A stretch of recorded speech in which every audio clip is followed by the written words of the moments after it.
শীতের নরম রোদ্দুর ওদের মতোই বড্ড আদুরে, নরম তুলতুলে। মনে হয় সারা গায়ে কম্বলের মতো জড়িয়ে নি। ওরাও তাই সকাল হলেই ওদের বিছানা ছেড়ে বাগানে চলে আসে ছুট্টে, যেখানে এই কম্বলটা রোদে দেওয়া হয় ওদের জন্যই। আর তার ওপর উঠে ওরা সেই নরম রোদ্দুরকে গায়ে মেখে নেয়। কারো বা ঘুম এসেছে, কেউ আবার ঘুমের জন্য অপেক্ষা করছে, কেউ তন্দ্রাচ্ছন্ন। এই তিনজন ছোট্ট সদস্য এখানে এসেই আশ্রয় নেয়, আশ্রয় খোঁজে। ঘরের ভেতরে ভারী সুন্দর বিছানা রয়েছে, ওদের জন্য আলাদা করে তক্তা বানিয়ে এনেছে। কিন্তু সেসবেই যখন রোদ ওঠে তখন আর ভালো লাগে না।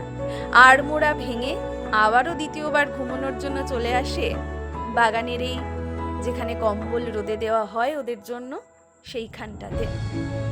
প্রথমে একজন, তারপরে দুজন, এবং শেষে তিনজন একসঙ্গে একে অপরের গা ঘেঁষে উষ্ণতা গায়ে মাখে, আবার উষ্ণতা ছড়িয়েও দেয়। ওদের দিকে দীর্ঘক্ষণ তাকিয়ে থাকতে একটুও ক্লান্তি বোধও হয় না, ঠিক যেন সকালের সূর্যের মতো। তাকিয়ে থাকলে যেমন চোখ জ্বালা করে না, মধ্যদিনের সূর্যের দিকে তাকিয়ে থাকলে যেমন চোখটা জ্বলে, দীর্ঘক্ষণ তাকিয়ে থাকা যায় না, এরা কিন্তু সকালের রোদ্দুরের মতোই আদুরে, উষ্ণতা ছড়ানো। এভাবেই কেটে যায় সারাটা দিন।